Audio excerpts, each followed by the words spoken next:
Hello everyone, I'm Darlene Tan Salazar of the Wedding Tip Sheet. I am an event host, and today we are going to answer an oft-repeated question. How do I get my groom to help with wedding planning? Now, disclaimer first, okay? Because I know that there are grooms who do a lot of wedding planning as well, who do more than their fair share of wedding planning. And I'd like to give a shout out to my former and current grooms. Probably the more politically correct way would have been, how do I get my partner to help with wedding planning?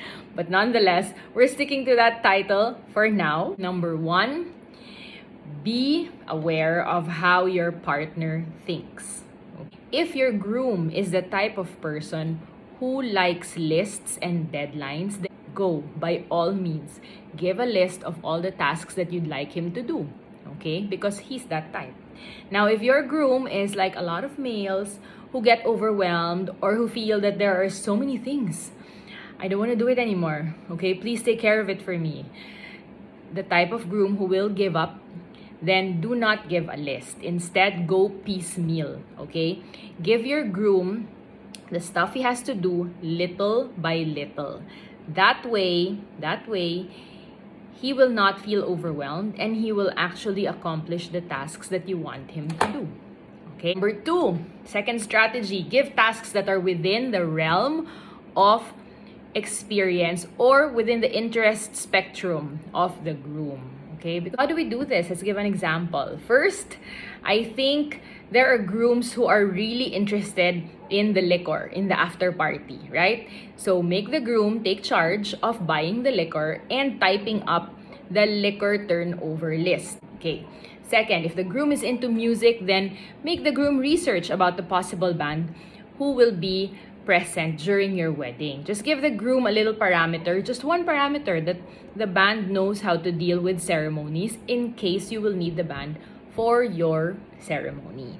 If your groom is techie, make the groom handle the invitation layout, make the groom handle the missalette, or make the groom prepare an AVP, a growing up AVP or your game AVP, whatever, for as long as it's within his interest.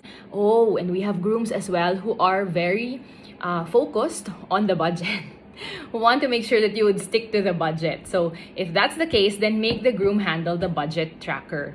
Make the groom also handle the transfer of payments to your suppliers and maybe even filling out the contracts.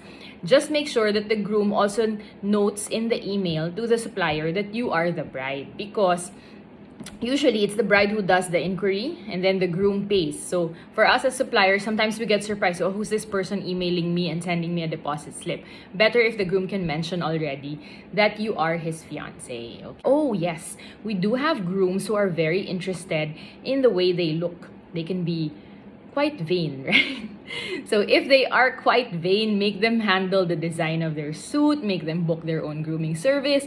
Make them handle buying their accessories or shoes, socks, belt, etc. for the wedding day. They'll enjoy it anyway, right? And they might not wear it if you're the one who will buy it because they're very particular. So yes, let's do it that way. Let's assign the groom to handle such things.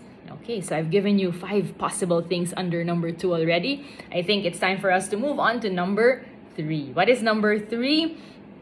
Share the tasks.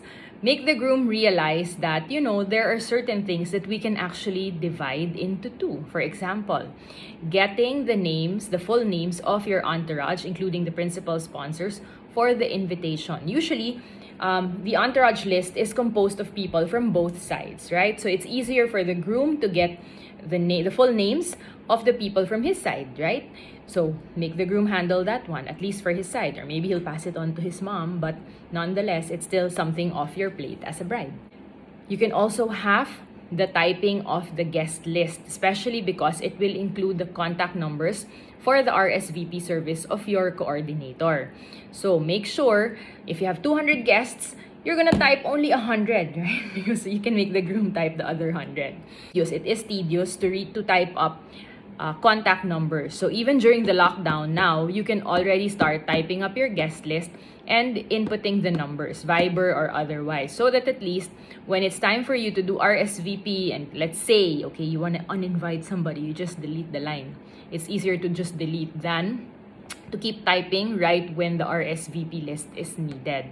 Also, related to the guest list, you can ask the groom to take charge of the seat plan of his side, okay? But make sure you have the layout of the caterer before you do the seat plan. Okay, why do you need a layout from the caterer? Because they should have measured the space vis-a-vis their tables. Okay, so that means if they say that there are 3 tables beside VIP A, there really should be 3 tables on the day.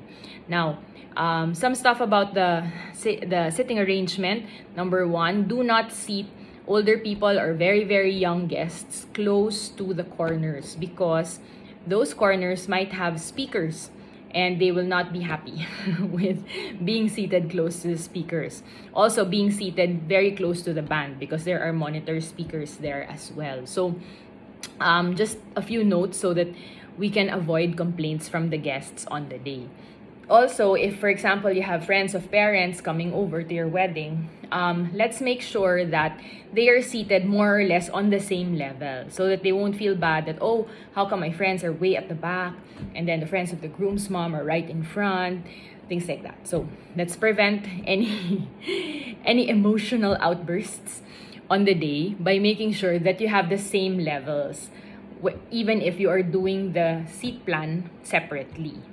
You can share the scanning of your growing up photos. Okay, so the bride can scan her own photos, the groom can scan his own photos, or look for digital copies. Since our topic for today is all about grooms and it's May, so Mother's Day is coming up, I would like to do a little promo for all grooms who will promise to do something special for their moms on the wedding day. Okay, what is the promise? Maybe a mother and son dance, maybe a song number for his mom, or a tribute AVP for his mom who has gone ahead. Okay, so you can do any of those things, and yes, you can have the discount. So inquire via Darlene Tan Salazar Wedding MC. I will give you the package as well as my Mother's Day discount. So I think that's it for today. Thank you everyone for joining me. Please join me once again next time for more tips via my YouTube channel. See you!